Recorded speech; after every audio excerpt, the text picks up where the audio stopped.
Okay, so here we've come back up the line and we're now watching the Super Vets and the Masters Open category. We're being pulled up to the line now. 5, 3, 2, 1, and they're off. Okay, so this is it. We've got the Super Vets category. So what we're looking for here is this is the Open over 50s, and then in the same seeding race we have also got the Masters. So that is the Open over 60s. So Joby, what do you make of the start here? It was really bunched up on this top mark. I think everyone's probably thinking maybe this north side is an advantage. I don't know. Bit of a funny start line, but yeah. I think with the swell running in from behind us, I think you're quite right. I think there might be a slight advantage to the top end of this start line this afternoon. Yeah, we've got, I suppose crews to look out for in this one, just looking down the list. Carradon looked like they won both the Super Vets and the Masters last year. From what we can see, Falmouth crews up there again, some of the usual suspects. Dart as well, Lightning's one to watch out for, and Super Vets were third last year. So yeah, it'll be interesting to see where we go. Real mix of ability again in this. Again, you're going to have people that have been there and done everything through all the age categories, and probably some people in, especially some of the newer clubs that haven't been rowing for so long. So might be quite spread out, and it's looking that way at the minute. And as we come round, we'll get a bit of a view on who are the early pace setters in this one. But yeah, nothing massive to call out at the minute. We haven't got the best view, but yeah, we'll get there in a minute. We can just see the stroke rower there of the Crantock boat just struggling a little bit. The swell is definitely picking up. It's making it more difficult for those rowers in the 6 and 5 seats. Just ground swell can be really difficult, just catches your blade at the end of the stroke there. So there's just a little bit more for these crews to consider than there certainly were in the women's races earlier this morning. But straight away we can see the field just a bit like the Vets Open race that we just watched actually. It's just stretching out a little bit. We are expecting that. We do have 2 different age categories groups in here, so we are expecting a bit of a difference, but we're certainly seeing that again this afternoon. Maybe just some of the crews who aren't lucky enough to get to row on the sea as regularly as some of the others are finding these ground swell conditions just a little bit more challenging. Yeah, that's it. And we are coming round now, and I'm trying to pick out some of the crews that seem to be up there. And it's quite hard to tell at the minute who we've got going up. We're still only halfway down the line here. I'm just going to peer around the corner. I can see that. Yeah, Carradon look like they're beginning to push it away. Can I see a red boat? Is that Roseland as well? Who are beginning? You know, they have a great legacy history of really good results in the veterans and the Super Vets. So maybe that's just what we're seeing here. And I believe it's that red boat that we can see. Yeah, that's it. They were, Polvarth was second in the Super Vets last year, so that would make sense. We'll see them up there. Yeah, we've got a few of the other crews here doing their thing. Not much to comment on some of these ones. Yeah, different, real mix in this group of age range as well as styles and stroke rates. Definitely, some of these. Not stroking up particularly high, as you'd probably expect from someone in the back here as we come round. Yeah, as we come out, we can see something now. So Carradon again, looking really strong. Not sure which Carradon boat at the minute, or whether there are more than one in this one. I'm sure there will be. And we can also see there. I can see the Port Isaac crew, Ross Carrick. We haven't seen them around so much lately, so brilliant to see them out and competing this year at the championships. I can see Morva there from Coverack. They seem to be moving really nicely, but it does look like at the front there we've got this lead pack. It's certainly Carradon. We can see another red boat with white blades. I believe that is the Polvarth. But it could possibly be Q. The white blades are making me think that it's probably Polvarth in the Super Vets there. We can also see we've got another Carradon crew really pushing it up to the front again. Carradon, a club with real strength and depth in both their open and their women's category crews. So it's no surprise for us to see them up there. Yeah, that's it. And there's a lot of gigs again on this line. We've not quite made it around the whole line. I think we're getting there. It looks like there's a Helford boat potentially doing okay as well down this side, but really spread out line. So again, until we get sort of alongside St Mary's there, alongside the Stevel, and they start to funnel in, you get a bit more of a picture where everyone's at. But yeah, at the minute, we've got a Helford crew here, we've got a Carradon, couple of Carradon crews going well, so that'll be their Super Vets probably and their Masters crew. We've got Roseland crew, yeah, and is it, I want to say Dart or someone over the far side, might not even be in it, just based on colours. It's lovely to see Flushing and Myler here as well. Panero, you can see their middle pair there rowing both hands on top. Penny Shooter's legacy being felt in that club even since her passing in December. So lovely thing for us to see this afternoon. Yeah, someone really involved with a lot of the clubs there, particularly around Carrick Roads and Falmouth originally, and a lot on Flushing and Myler. So yeah, real legacy of rowing there. Absolutely. I was incredibly lucky to be coached by Penny, and I would completely reiterate that. As always, she's in our thoughts today. So as we're looking at this race, we can see it does really look like Polvarth at the front there, doesn't it, Joby? Yeah. So we've got We've got Carradon, and I'm sure it's Polvarth. Then we've got, somebody will have to tell me the club just this side of Polvarth, is it? The gig there? Dart, yeah, the Dart crew in there. I thought it was Dart. It looked like their colours. Then we got the Falmouth, Carradon, what I'd imagine the Masters crew from Carradon here. Probably in, I'm saying fourth. We may have a couple of gigs right in front of the boat that I can't see, so we'll get a bit of a better clue in a minute. But they're the sort of top runners in this one at the minute. Again, we're seeing a real mix of styles, different stroke rates all round. Probably a bit more relaxed, a lot of the stroke rates in this one, maybe as you'd expect from some of the older rowers. But it's definitely we've got a few gigs pushing out front, and again there'll be those crews that have been around the circuit for a long time, the crews that we used to see winning opens and that sort of stuff, are now doing well in this. Coming alongside Helford here as well. Helford Masters crew, in Voos, which is the new gig from Helford. Really smart. She's sitting up really high in the water, like most of the brand new Peter Williams gig. That one. Got Tony Halliday stroking by the looks of it, and they're going quite well there as well. And we'll see again as we come along the shore. We saw in the last one a couple of the gigs on the far side up towards Sampson for us looked like they were probably a lot further up than they were, and as it funnels in, they might lose a bit of space. But yeah, you got Carradon from Roseland, from Dart. Then we got Helford and a couple of others I can't quite make out the far side. We've got Varnish gig on the far side. I'm thinking maybe it's Alwenick. I'm thinking that because it's got the black tops, quite possibly. But I just clocked Carradon doing 32 strokes per minute. They've got clear water. They're at least 2 lengths up. And they're in that dominant position. They're in that position that we all want to be in a race, which is that they're leading it. They're just moving in front of that Polvarth crew. That makes it really difficult for Polvarth to maintain their motivation and their interest in this. Because if they can't see what the other crew is doing, it's hard to gauge the efforts you're making. But Polvarth need to be a bit careful here because that Dart crew is really moving and they are looking good, aren't they, Joby? Yeah, they're really strong. They've got a bit of space now as well. They seem to be hitting that catch well. The boat's moving all right. As we said that, it looks like Polvarth had a bit of a push as well. So it'll be interesting to see where they pan out. Probably equal distance really between Carradon, Roseland and Dart at the minute for the top 3. And then you've got, I'd imagine it's Black Rock actually, because Alwenick were in the Vets race, weren't they? So it's probably Black Rock, is it, the Falmouth boat over the far side. Probably 4th at the minute. Again, we're a bit up on the line, so it's hard to tell down here with the likes of Helford and Voos, but I think that Helford crew is a Masters crew, so yeah, there's a bit of a mix here of Super Vets and Masters, so I can't tell you who's doing what in each category, but that's where we're looking at the minute, and as we come along St Mary's, we'll probably get a bit of a better idea and have a look through these notes and figure out which crew's which. It's also good to see Appledore over there in Whitford, is that? Am I right, Lockie? Yeah, absolutely. Would you like an input? How are we feeling about this race, Lockie? Yeah, lovely, thank you. I mean, it's nice to see some different crews joining in.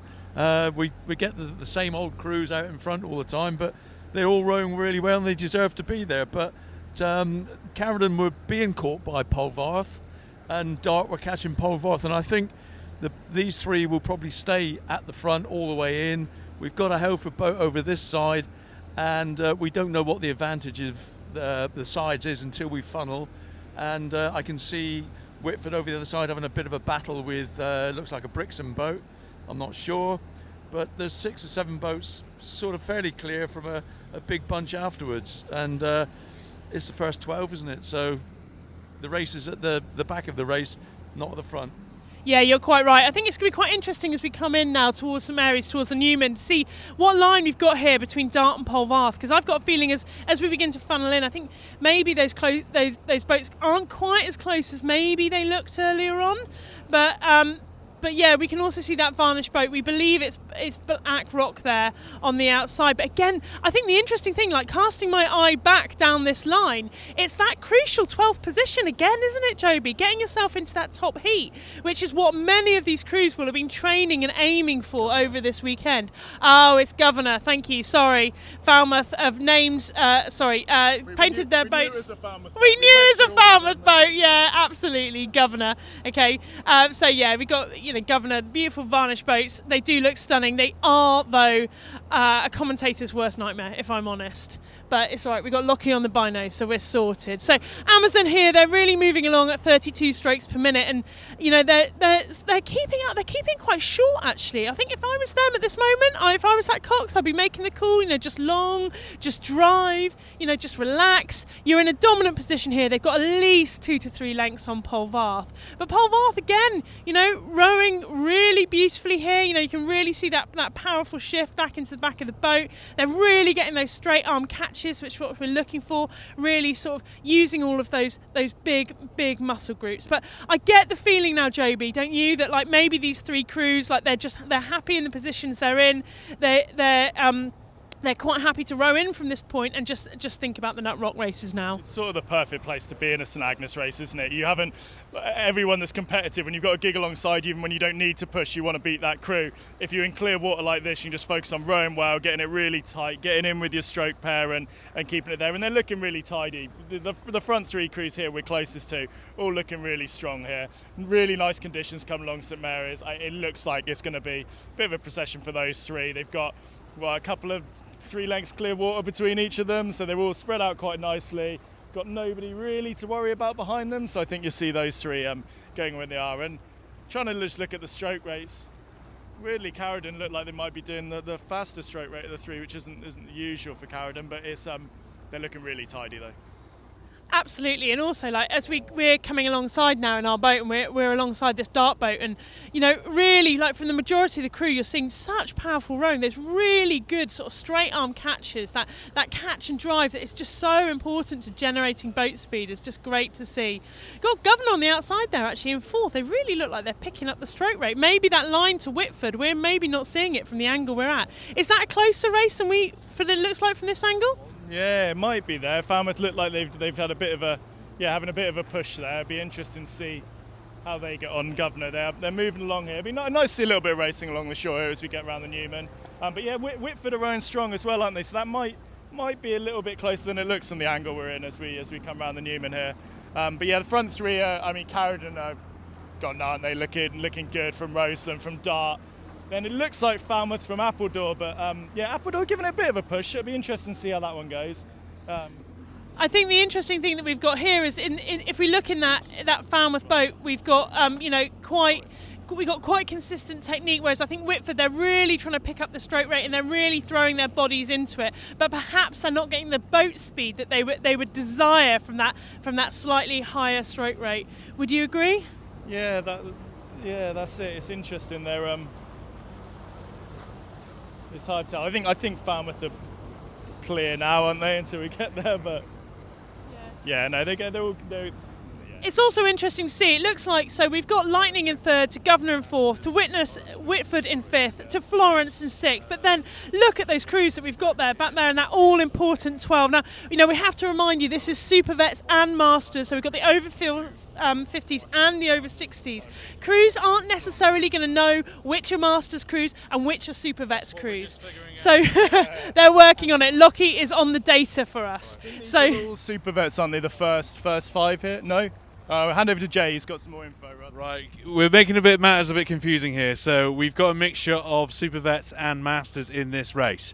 So me and Lockie here are just figuring out which are leading the Masters. So just in the middle of the pack there, I'm not sure we got footage on it, but we've got Whitford just on the screen there. But just behind that is Anne Glanville, who are Carradine. That's the Carradine's Masters. And then just to the left of them is Voos, which is Helford. So those 2 are gunning for first place at the moment. Oh, and also Lyme Regis is also having a tassel with Carradine there.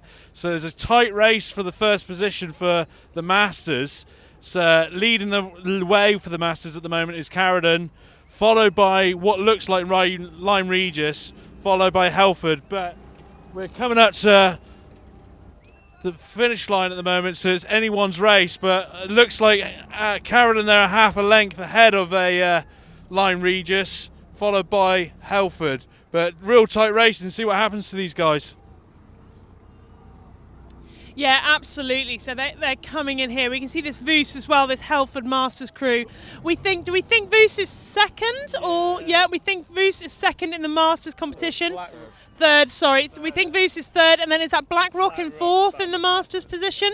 Okay, so these Masters crews, remember, these are going to be the first gold medals given out this afternoon in the 35th World Pilot Gig Championships. So the Masters crews they're just thinking it through here, because they know they've got a race this afternoon, and this is their opportunity to clinch gold for their clubs, give their clubs the best possible start to the World Pilot Gig Championship. So the other crews that we can see here, we've got Cadmus from Salcombe, we've got Ictus from Mount Spey rowing really nicely together, very powerful catches we're seeing, but they are being picked off here by the Bude club Torrent is Boscastle, sorry. Boscastle are really moving up on Ictus there. We also have Windspit here. They're the crews from Salcombe, again pushing it into the end. Windspit, do we know, are they, on the next page I'm afraid, Lockie, do we know if they're Masters or Super Vets? They're Masters, okay, so the Windspit, the Masters boat, thank you Lockie, okay. We've also got Zorn from Flushing and Myler. This is a Masters category.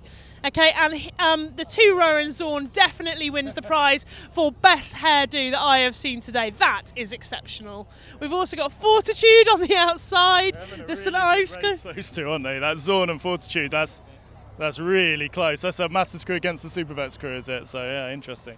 Oh, good work, Zorn. Brilliant to see it. Okay, we've also got Blackbird on the outside there. We've got a very close race here between the Dutch and Shocking and Mischief on the outside. They are neck and neck. I would not like to call that one on the finish line. Absolutely not. Mischief is a Super Vet, and Shocking is a Master. So there we go. So they're racing against each other at the moment. Little do they know they're in different competitions. We've got Jeanette, we've got the Endurance, we've got Len White, we've got Teen Spirit, and we've got the, I think is that the Masters crew from Helford in Morgul? Can we check the stats on that one? Yeah, brilliant. We've got Masters, brilliant. We've also got Western Spirit coming in here, really maintaining that high stroke rate. That would be great. We've got Beacon coming in. So is it Clevedon and Western Spirit? Brilliant. One of the Bristol clubs. Brilliant to see so many clubs in Bristol now. The sport is really going. That is something we absolutely welcome and encourage. We got St Elvan on the outside and Double Dutch also in a tight tussle. Oh my goodness! And then we've got Morva and a varnished boat whose name I can't quite see from here. Okay. Gavenik, okay, also in a very tight tussle. So just casting my eyes back, we have maybe sort of between 8 to 10 boats that are yet to come in today. So we've got Golden Gear here on the outside. They're really pushing towards the line, keeping that straight rate rack, really pushing those shoulders into the bow. Excellent technique, guys. We've also got this Hurricane crew on the inside. They're really trying to outrate that Golden Gear on the outside. Brilliant rowing, lovely. We've got Henry Smarden on the outside there, we can see. New Haven, Super Vets crew there from New Haven, brilliant to see. Cobra, I feel like I recognise the gig colours, but I don't necessarily, is that a new boat for us this season, Joby? Calstock, yeah, apparently.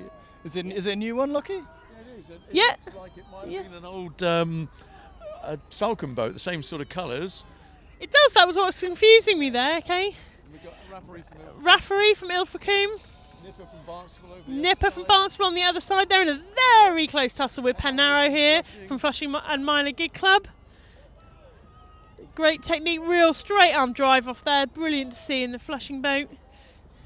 Like I say, Penny Shooter, sadly past age 83 in December, but she was so instrumental in supporting not only Falmouth and a crew that I was very lucky to be part of, but also she was so supportive and generous with her time to many people rowing around the Carrot Roads, and Flushing and Myler, I know, are very thankful for the support she gave them. We have Minadoo, we have Cockleshell coming in.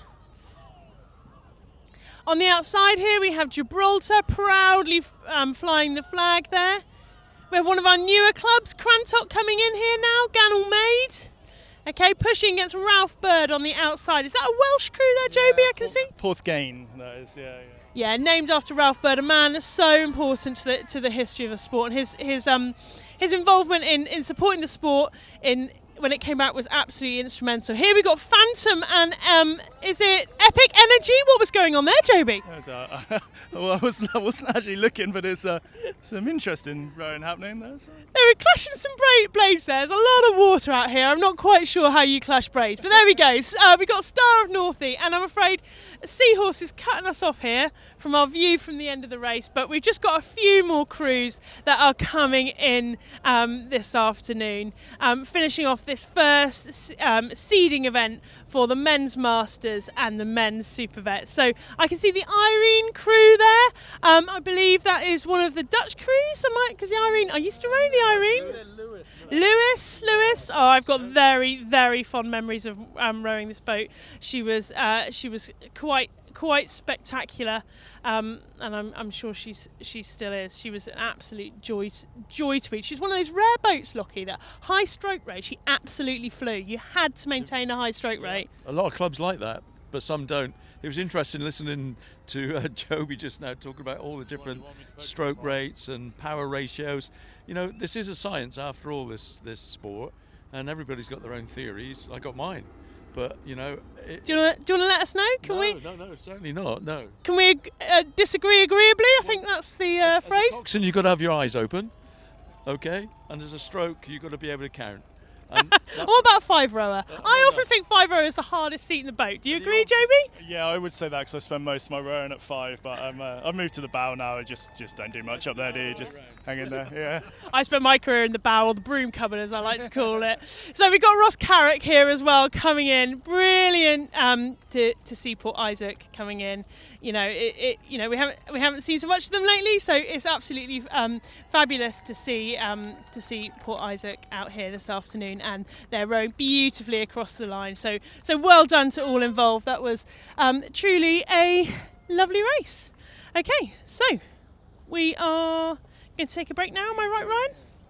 And we are going to come back this afternoon. Right, I've got it right now, the order, Joby. So the order is, tell me if I'm wrong. We're going back in briefly. Not me then, I've got no idea. I'm just Okay, quick, pass us the programme. Right, no, fairly confident on this one. So what we're going out to now is the boats are going to go back in, the crews are going to change over, and we are going to see the women's veterans come out. We have then got the women's super vets, and then big high banner event. It's the gold medal race of today. We have got the women's masters going for gold. So that is it's going to be our first gold medal event. Looking forward to it? Yeah, can't wait. With a bit of energy, come on. Lockie, you excited? I'm always excited about the sillies, but... Sorry, is it the semis? I'm more excited the fact that we're not going down to St Agnes and back. It's shorter trip time for us on the boat. It's the water's a little bit more consistent here, and it'll help me to get a bit closer and see the names of the boats. I mean, Joby, you are a Salonian native. Look at that. Does it get much flatter than that in Nut Rock? It's always flat, calm and silly. I don't know what people are talking about this rough weather. So, yeah, I mean, at least we don't have to go back to that godforsaken island, St Agnes, again. We're going back to the real islands here, towards Tresco and Briar. That's where we really want to be going. And then in Are you biased in any way there? Slightly, yeah, slightly biased. But no, it'll be good. It'll be interesting. I think from a commentating point of view, it's going to be a bit easier seeing the gigs alongside each other from the start and figuring out what's going on, and hopefully have to listen to slightly less drivel as we try and think of things to say when we can't actually see who's in front. So yeah, it'll be good, and some medals at the end of the day is going to be interesting. I think what we're going to try and do this afternoon, I spoke to Ryan this morning, is that we're actually going to get the finish of every race. Last year we struggled a bit to get the starts all together, so we're going to come down probably with the first race, hang around in the middle and get the middle of the race and then follow them to the finish line, because I think people want to see crews finish in rather than starting. So that's what we're aiming to do. Okay, so if we can't, we have tried at least to do that. Yeah, absolutely. So, I mean, I think this is, I mean, if these conditions maintain, we could be looking for some of our fastest times ever. I believe a men's crew's been clocked around 9 minutes on this course. So I think that's the sort of optimum, but it has been as long as 16 on particularly rough days. So we're going to be back on air at 4:30. We very much look forward to seeing you then. Thank you very much. Wonderful.